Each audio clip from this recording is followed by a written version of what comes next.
kabar Vicky udah dijemput polisi dan di dalam tahanan sekarang di meja? Alhamdulillah, ini kesabaran saya selama 2 tahun saya menunggu keadilan dan inilah semuanya terungkap semuanya gitu ya. Dan saya sudah bersyukur bahwa saya mau mengakhiri ini semuanya. Saya sudah banyak waktu yang terbuang untuk menanggapi kasus ini gitu. Tapi saya saya sebenarnya agak sedikit marah gitu. Kenapa lama 2 tahun gitu. Tapi saya hargai kepolisian dan aparat dari kejaksaan juga bahwa mereka ini harus mengumpulkan bukti-bukti yang benar-benar kuat gitu. Karena untuk menjerat Vicky Prasetyo ini dia berkali-kali selalu lolos kan.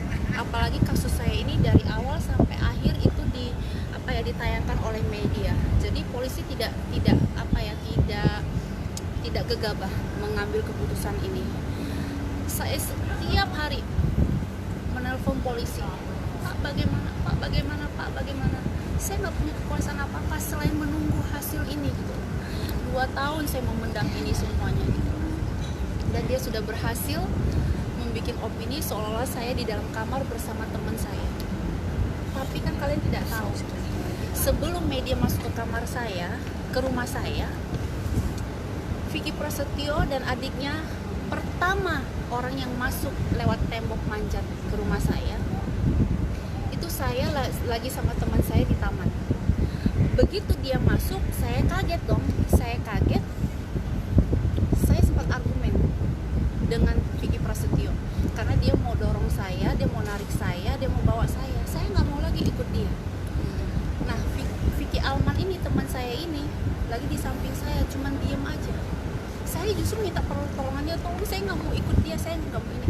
Nah, nggak lama kemudian ini sekitar terjadi bisa kurang lebih 5 menitan. 5 menitan terjadi kayak argumen dengan saya. Adiknya ambil kunci, baru buka pagar buat media masuk.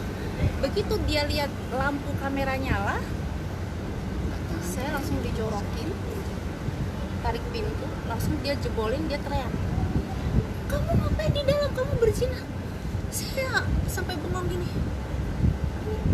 apa gitu. Saya nggak bisa berpikir, saya nggak bisa apa, saya cuma diam. Saya diam sediam-diamnya, saya nggak bisa apa-apa. Tapi pada saat itu pun saya nggak bisa membela diri karena saya tahu bukan salah media, karena media itu memang tidak menayangkan yang kami dorong-dorong. Tapi kan semua bukti ada, CCTV saya di rumah itu semuanya terekam dan sudah ada di tangan kepolisian. Tapi inilah keberhasilan mereka sudah membentuk opini ini seolah-olah saya di dalam kamar.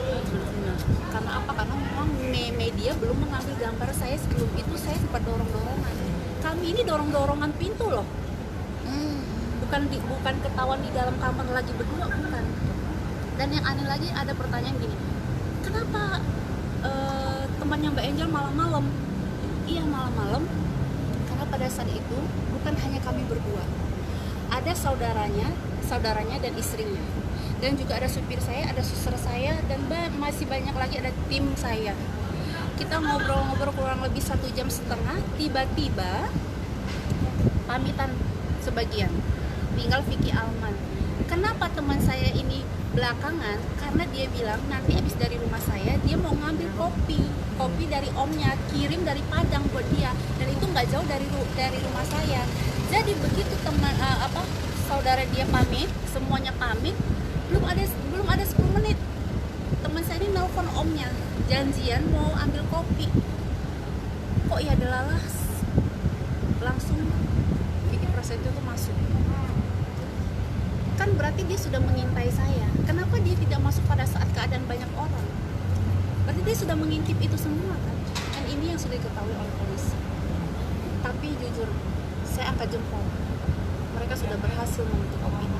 Tapi mungkin Apalagi pengacaranya selalu mengatakan harkat martabat sebagai suami mau mempertahankan rumah tangga. Mau apa? Kalau memang dia benar dan saya memang ketahuan memang di dalam kamar berdua, bukan karena jebakan dia dan bukan karena dorongan dia saya masuk ke itu dalam. Saya orang yang membela Bapak. Saya juga ikut marah dengan diri saya, Pak. bahkan saya mempertaruhkan darah saya. Tapi yang Bapak bicarakan harkat martabat ini, orangnya ini seperti apa, harkatnya seperti apa, martabatnya seperti apa, 5 kali masuk penjara, terus terakhir menjebak saya. Saya cuma minta tolong, saya cuma mau bercerai secara baik-baik. Kenapa tidak menceraikan saya secara baik-baik? Kenapa saya harus dijebak, harus dipermalukan? Dan saya nggak bisa membela diri, saya nggak bisa ngomong apa-apa, saya cuma diem. Sampai keadilan 2 tahun saya baru dapatkan. Sekarang dia mau bicara apa, dia mau bentuk opini apa lagi, saya juga tidak mau ambil pusing. Saya pun sudah nggak punya tenaga untuk membentuk opini seperti apa.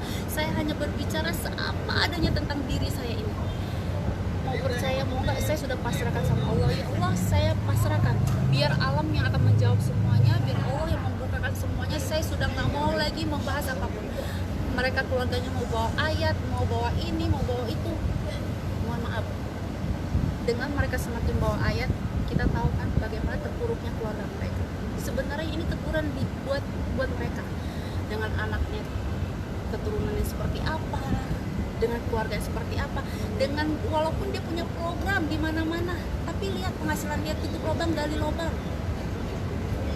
terus keluarganya nggak pernah bahagia. Itu sebenarnya sudah teguran dari Allah, karma itu ada. Udahlah, mohon stop, jangan melakukan ini lagi. Cukup saya yang terakhir. Semoga semua keluarganya belajar dengan peristiwa ini. Jangan tinggi hati dan angkuh. Oke Mbak Ijal, sebelumnya apa sih yang membuat akhirnya Vicky memalukan dirimu? Apakah sebelumnya emang ada konflik bersama Vicky hingga akhirnya sampai Dia bikin malu? memalukan saya itu karena saya sudah tidak mau menerima dia. Saya bilang saya akan menggugat kamu.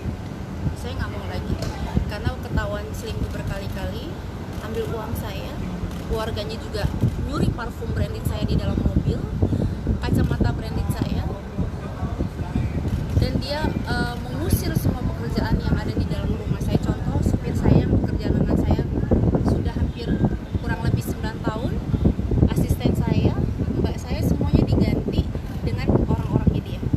Jadi adik iparnya jadi supir saya, baby jadi pengen kalau saya jalan dia pegang tas saya, jadi ini segala macam. Saya tanpa saya sadari ternyata mereka itu membuat semua itu supaya orang-orang saya lama saya itu yang bekerja dengan saya kan kasihan ya, saya harus pecat orang-orang saya seperti supir saya yang udah ngabdi sama saya hampir 9 tahun, saya harus pecat hanya karena omongan mereka bilang dia nggak baik. Tapi di balik itu ternyata satu keluarga tinggal di rumah saya, malah saya kayak kehilangan banyak barang. Kan nggak ada orang yang masuk di dalam rumah saya, hanya ada mereka. Mbak, itu kan berarti kan ada unsur pencurian ya. Apakah itu juga akan dikasuskan lagi untuk Mas, yang paling penting ini adalah pencemaran nama baik saya. Yang lain ini, aduh kecil-kecil ini udah terlalu banyak deh. Saya ngejar yang ini. Terus ada pertanyaan, kenapa Mbak Angel juga tidak melaporkan keluarganya pada saat itu?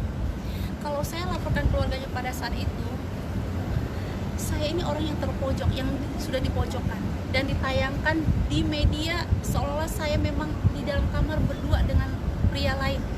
Sementara kan tidak ada tayangan yang dia jorok saya masuk ke itu dalam.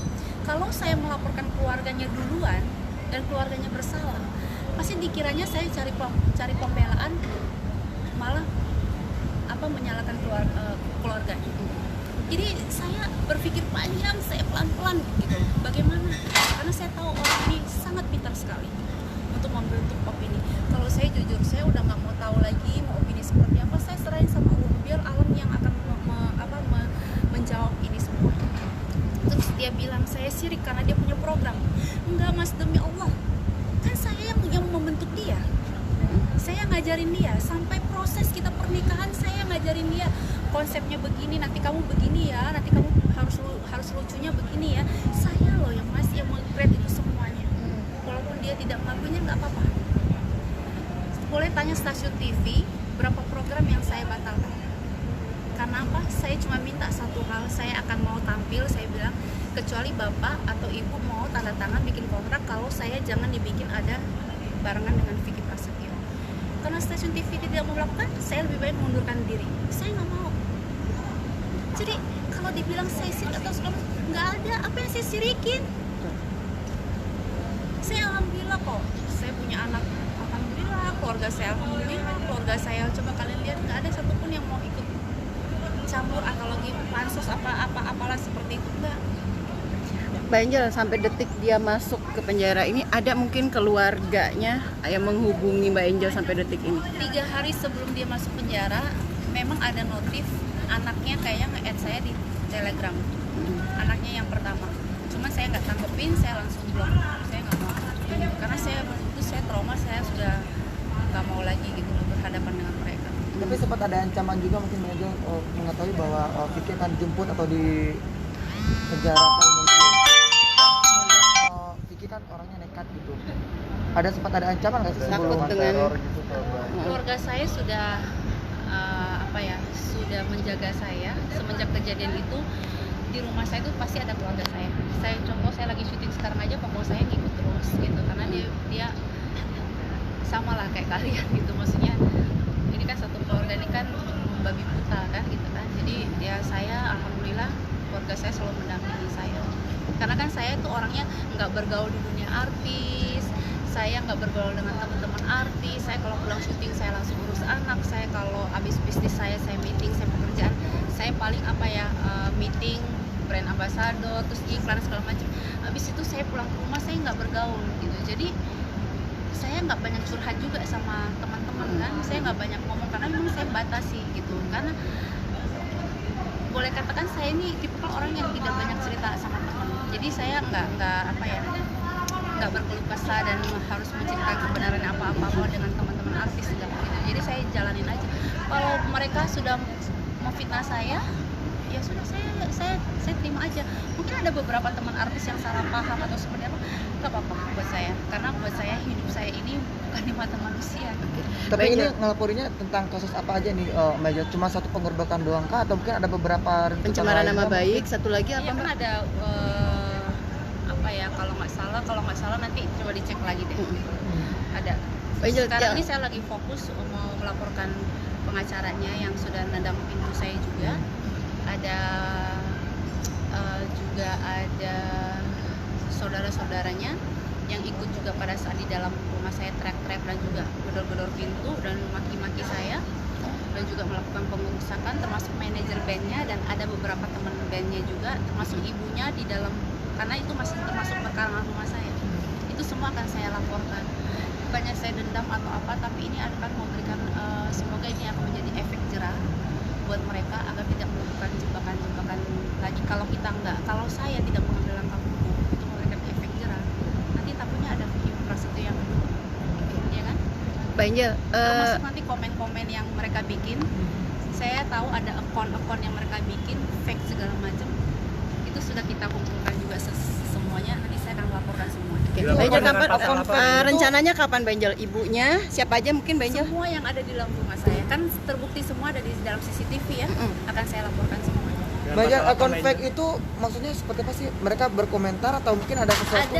Ada mereka seolah menjadi netizen, menjadi siapa, mau dikomen. Saya tahu karena itu sudah dianalisa sama tim IT juga. Saya akan laporkan semuanya. Semua yang komen apa saya sudah kumpulkan semuanya. Oke, Mbak Angel. Saya Masalah step apa by Mbak Angel step. akan mau dijelasin? Pasal apa Mbak yang sebutkan Mbak tadi Mbak ulang Saya mungkin? juga melaporkan nanti pasal-pasalnya seperti apa kan bukan saya, nanti mungkin pengacara nanti bukan saya. Oke, orang-orangnya siapa aja Mbak tadi, anak adiknya? Semua, keluarganya semua yang masuk ke dalam perkara rumah saya semuanya. Ya. Yuk. Tapi Mbak Angel, setelah Vicky masuk Penjara ini dalam sendiri. tahanan, udah mulai lega kah atau seperti apa? Mungkin atau ada rasa ketakutan tersendiri kah? Saya alhamdulillah saya sudah mulai lega, artinya saya sudah tidak harus buang-buang waktu lagi menanggapi permasalahan ini. Ayo masuk angin. Mbak Angel, thank you ya. Thank you Mbak Angel.